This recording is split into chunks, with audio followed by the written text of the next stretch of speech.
So this is the first thing, Live 8, 85. What is your best memory of that? I wore the wrong trousers. What does it mean? I wore these terrible trousers. It wasn't that they looked bad, but I knew the first minute I went on stage I wore the wrong trousers, and we were only on for 15 minutes, and I spent at least half of the time thinking, trousers. So when I see Live Aid, I always think I wore the wrong trousers. But of course I think of Bob Geldof, and I think of what it was and the idealism, and we were #1 in America at the time, and you know, to play to 125,000 people, it's an iconic moment. So I guess you remember this one? Yeah. This one, Robert Smith, is it a friend of yours? No, I've never met him. I don't think he's a particular fan of Simple Minds, from what I've heard. But I'm a fan of his. Because you were, I mean, there were three main groups at that time, post-punk period, you and The Cure, and everybody was putting all the three groups in concurrence. Is it true, or didn't you feel that? We didn't feel it, no. I mean, with U2 and Simple Minds, I think there was but people didn't know we had the same agent, we had the same road crew, we actually worked together to keep apart. You know, if they're releasing a record, don't come for 3 months, and you know, because there's only so much money to go around. We would never tour the same year they toured. They would never tour the same year we toured. Same with them. So there was if anything, there was a working together.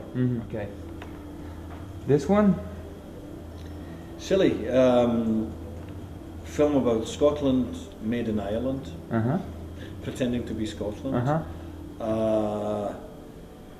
Yeah, these kind of anti-English movies, you know. Didn't like it?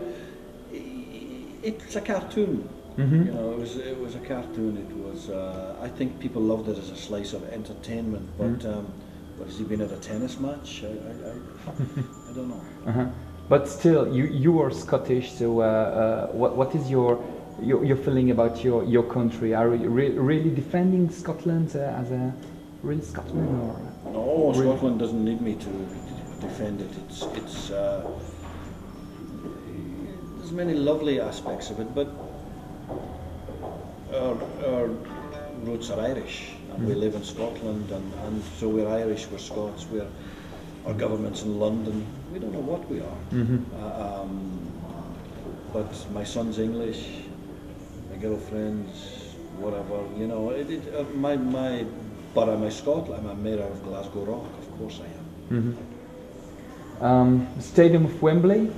Yeah. I guess you played there. Yes. Have you got great memories? I do have great memories of that, and it's to do with the Mandela concerts, which were just special. You know, they were just really special, and I've great memories of him coming, and it was a real fight against Margaret Thatcher, and so great memories.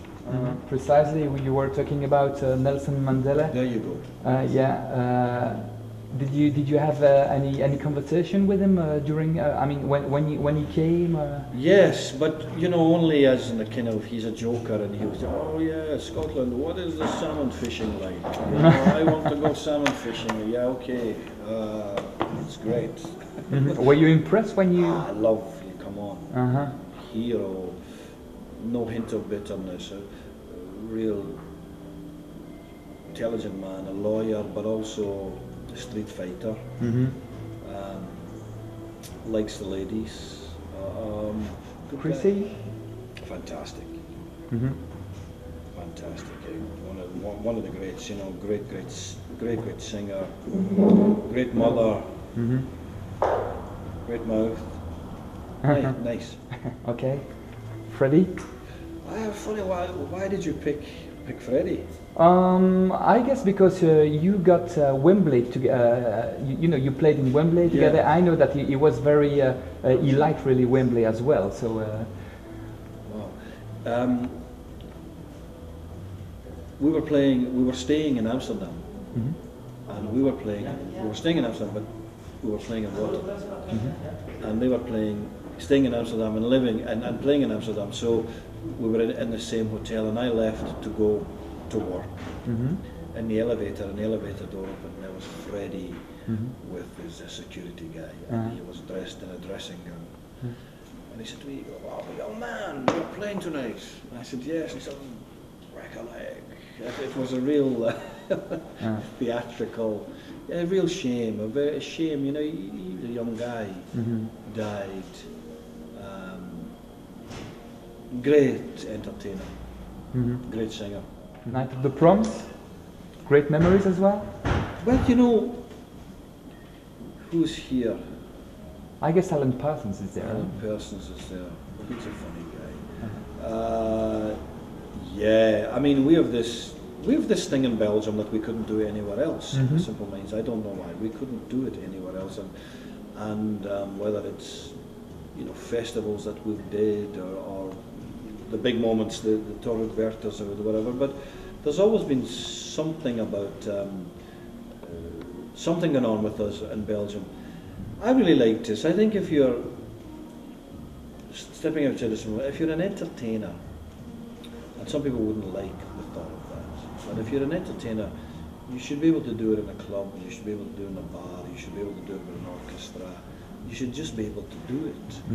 And it was a great, it was a challenge to do these. So, and I like the two guys, the two Jans who put it together. They're unique characters. Scottish whiskey, do you like it? Well, I think it's heavenly. I mean, I think I love the whole culture of it. I love the idea that it's water and the earth and you know, there's so much nature in there. But I don't drink. But I love the bottles. I love reading about the different distilleries. I love the culture of it. But I'm not a drinker. That's quite strange. I mean, for a rocker, I would say, because, you know, alcohol and drug is, I mean, part of the rock culture. But you never thought about it. You never touched it. As I said, I tried. I just didn't. Charlie Watchell likes to drink. He knows about wine. He's a real connoisseur. And it was always in the dressing room. It was everywhere. You're right. It's kind of rock and roll weapon, isn't it? But no, when I was a kid, I liked all the psychedelics. I liked acid and mushrooms and all. Before Simple Minds, Sure. And once you started, you stopped that. Yes, but well, you know, I wasn't always a saint. But once I became a father, two things. Once I became a father, and once I guess people were paying serious money to come and see us, and serious, you know, that kind of respect of people. Yes, I wanted to be on the game. Okay, and finally, Jim, this one, it's an old one. Yeah. This is the typical Jim Kerr's attitude, Simple Minds attitude. Yeah. Did you work that, or is it natural? It's natural. I mean, where could I get it from? It's just my way of doing things, and you know, you'll never get me looking at a live video or any of that stuff, because I find it very hard to look at myself. I don't actually like what I see, but I like the fact that it's my thing. You know, and I think it doesn't matter who it is. Someone was laughing at somebody recently. I can't remember saying the stupid thing he does. I said, but it's his thing. At least he has a thing. And again, in this game, it's important to have a thing. Morrissey has a thing. What's all this? You know, but it's his thing. Robert Smith has a thing. It's Liam Gallagher has a thing. It's important to have a thing. Okay, thank you very much, Jim. Pleasure. Thank you. All right.